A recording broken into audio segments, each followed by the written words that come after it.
According to the folks over at Kelley Blue Book, the average price of a new car in America recently crossed a staggering milestone. It hit $48,800. Let that number sink in for a moment. Nearly $50,000 for the average new vehicle. That's not a luxury sedan or a heavy-duty truck.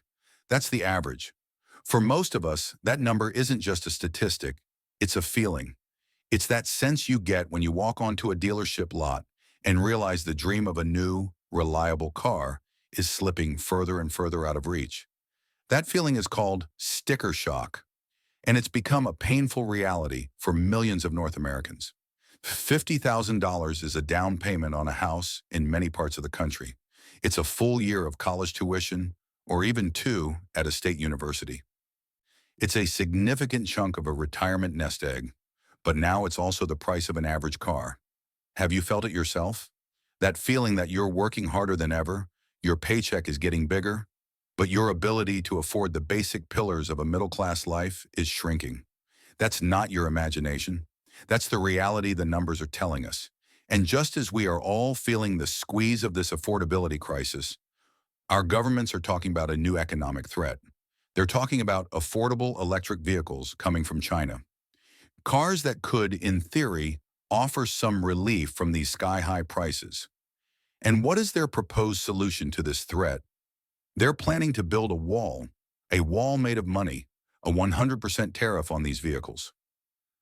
They tell us this wall is being built to protect us, to save our jobs, to shield our way of life. But tonight, we are going to ask a very simple, very direct question. Is that the truth?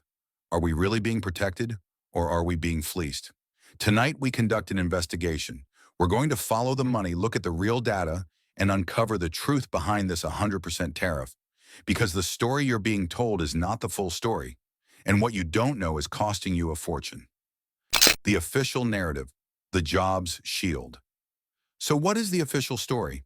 Why, in the middle of a historic affordability crisis, would our leaders want to double the price of more affordable cars? The argument is built on a very powerful, very emotional idea: protecting Canadian jobs. To understand this, you have to listen to the architects of this narrative. First, you have leaders like Doug Ford, the Premier of Ontario. Ontario is the heart of Canada's auto industry. According to the latest data, that industry is responsible for around 135,000 direct manufacturing jobs. These aren't just jobs. They are careers, often unionized, with good pay and benefits that have supported families for generations. Ford's argument is straightforward. If we allow a flood of cheaper Chinese EVs, those factories in Windsor, in Oakville, in Ingersoll, they could be at risk. He argues that Canada must stand shoulder to shoulder with the United States, keeping our automotive market integrated and protected from outside competition. It's an argument about loyalty and self-preservation. Then you have the voice of the industry itself. A man named Flavio Volpe, the president of Canada's Automotive Parts Manufacturers Association, or APMA. He puts it even more bluntly. He says, and I'm quoting from the original video that sparked this investigation, "These Chinese EVs are not made for profit. They are subsidized." He argues that these cars are being dumped into the global market to deliberately suppress local competition. The language here is important. Words like subsidized and dumped paint a picture of an unfair fight. It's the image of a foreign power using its deep pockets to cheat, to destroy our industries, not through fair competition, but through brute force. This narrative is powerful because it feels familiar. It taps into a deep-seated anxiety about the decline of North American manufacturing. The story goes like this. A domestic industry, playing by the rules, is threatened by a foreign competitor that doesn't. Therefore, the only way to ensure a level playing field is to erect a tariff wall. To add another layer of complexity, this isn't just about cars. It's about canola. The Chinese ambassador to Canada made a very public offer. China will remove its own tariffs on Canadian canola imports if Canada removes our tariffs on their EV imports. This has created a civil war within the Canadian economy. On one side, you have the auto workers in Ontario. On the other, you have the farmers in Western Canada, in provinces like Saskatchewan and Manitoba, who have been losing money for years because of these canola tariffs. They are being held as economic hostages. Their premier, Wab Kinyu of Manitoba, has publicly called for the EV tariffs to be scrapped, arguing it's created a two-front trade war that is hurting his province. So the official narrative is a shield of protection. It's designed to protect 135,000 auto jobs from an unfair foreign competitor. It's a story about saving our own. And on the surface, it sounds patriotic. It sounds logical. But there's a fundamental problem with this story. It starts to fall apart the moment you look past the rhetoric and start examining the facts. What happens if the entire premise of that story, the idea of an unfair fight, is a misunderstanding? Or worse, a deliberate deception? The data-driven investigation, debunking the myths. This is where our investigation begins. We are now going to put the official narrative on trial. We will examine the three core myths that are being used to justify this 100% tariff, and we will use data, not rhetoric, to find the truth. Let's start with the biggest one. Number one, it's all subsidies, not profit. This is the argument made by Flavio Volpe. The idea that Chinese EVs are sold at a loss, that they aren't profitable, and that their low prices are purely the result of government handouts. If this were true, it would be a clear case of unfair trade.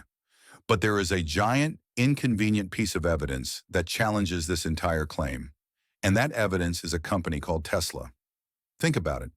Tesla is arguably the most innovative, most successful American car company of the 21st century. Tesla has factories around the world, but its largest and most productive factory is not in California or Texas. It's in Shanghai, China.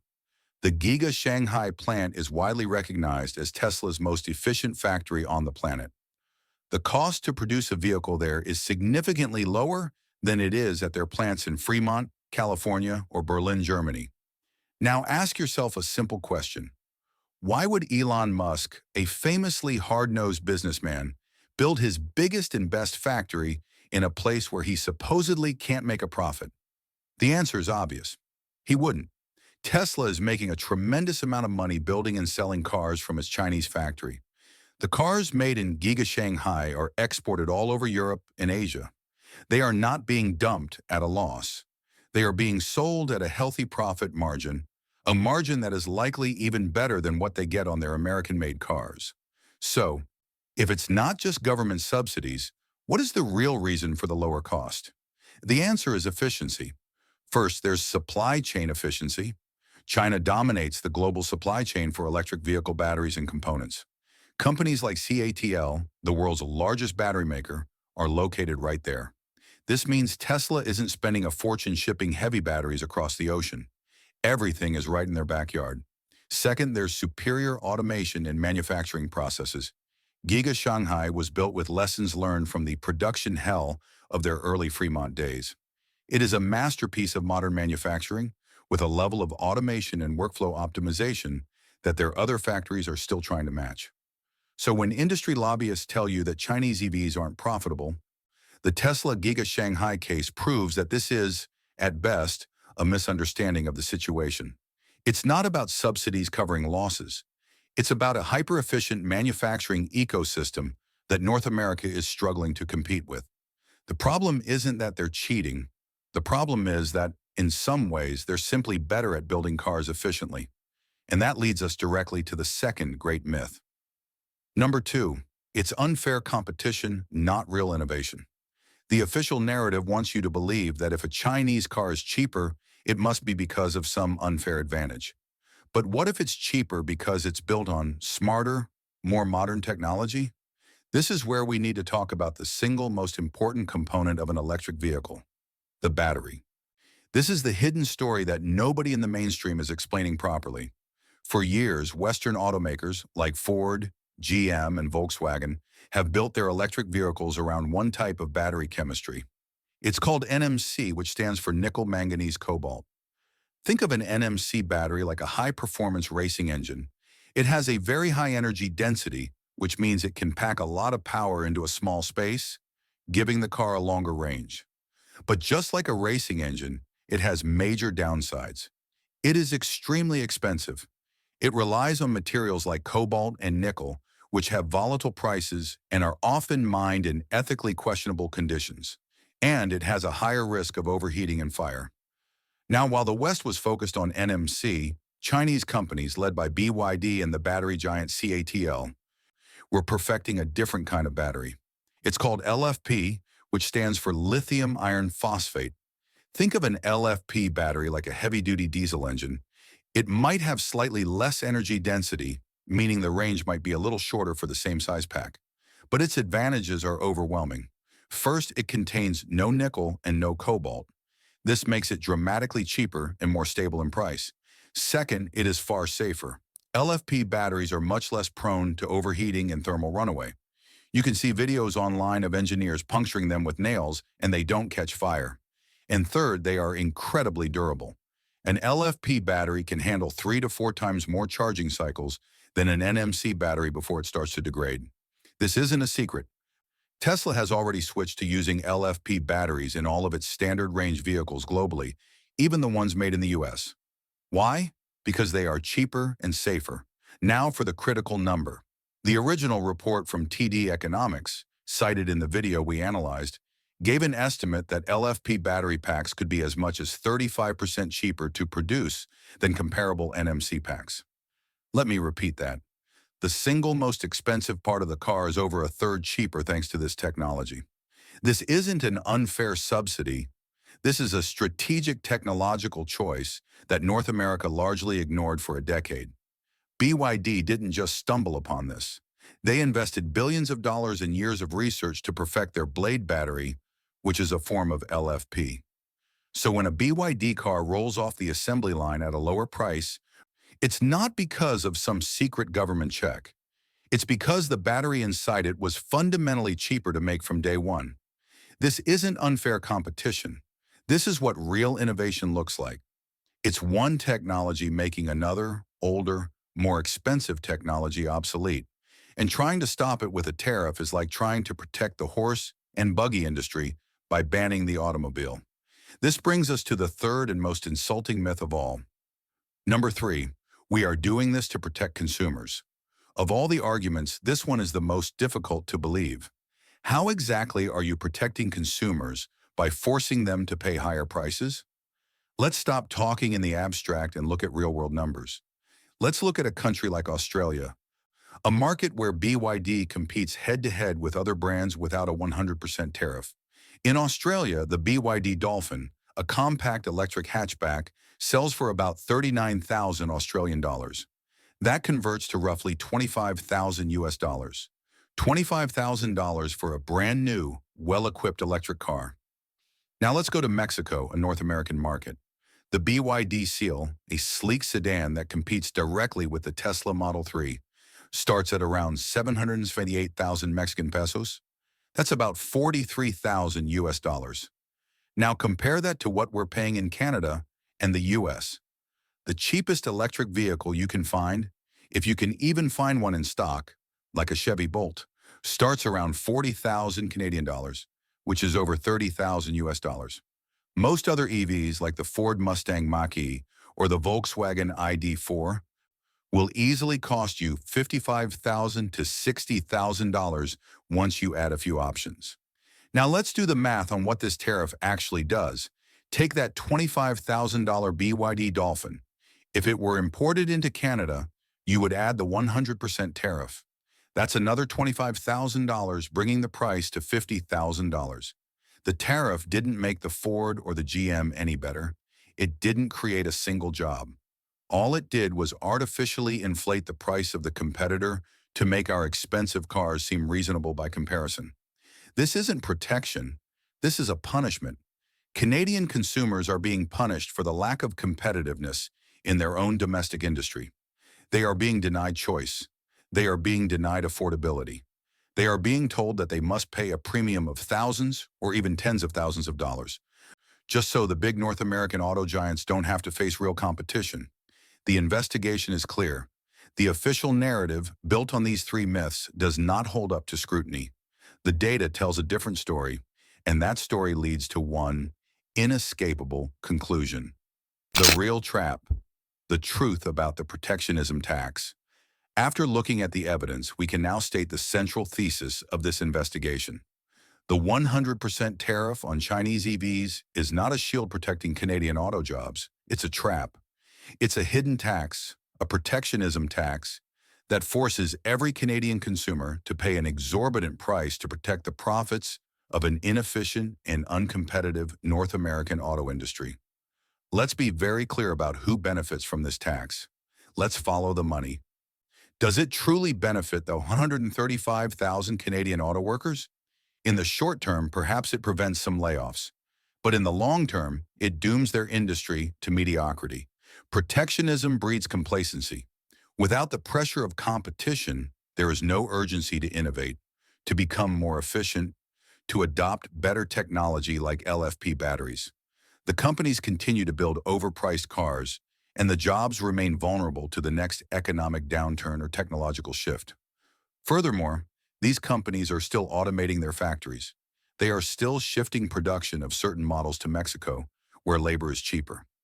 The idea that this tariff is a guarantee of long-term job security is an illusion. Does it benefit the Canadian farmer? Absolutely not. The farmers in Saskatchewan and Manitoba are the ones paying the price for this auto industry protection. Their canola sits under tariffs in China, a direct retaliation for Canada's EV policy.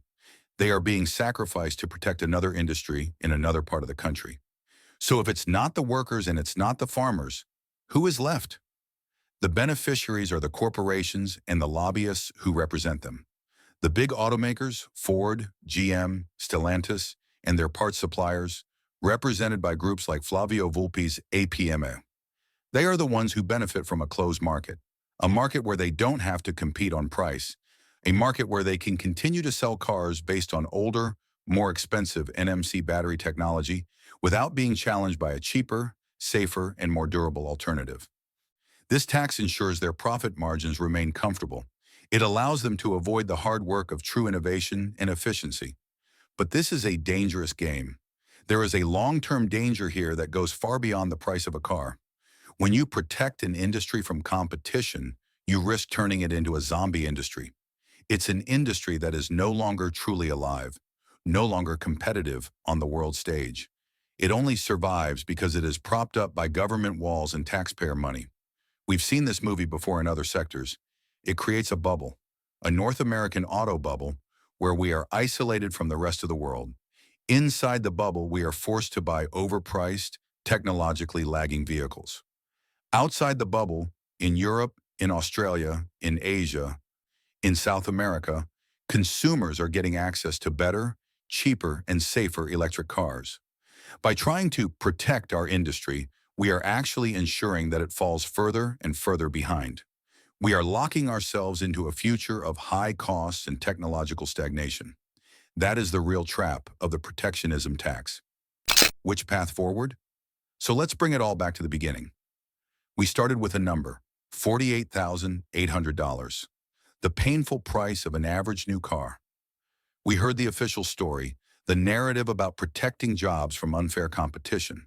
But our investigation, based on data, revealed a different truth. We learned that the competition's advantage isn't just subsidies, but superior manufacturing efficiency, proven by Tesla's success in China. We learned that it isn't just unfair trade, but strategic innovation in cheaper, safer battery technology, the LFP revolution, that North America is years behind on. And we learned that the 100% tariff doesn't protect consumers, it punishes them, forcing them to pay double to shield corporate profits. The conclusion is clear. The official narrative is broken. And this leads us to the final critical question, the one that we all need to consider. After seeing the data, who do you believe the 100% tariff is really designed to protect? The 135,000 Canadian auto jobs or the corporate profits of a protected industry? Let me know your thoughts in the comments section below. The path we are on, simply following the United States into a protectionist bubble, seems destined to lead to higher prices and long-term decline.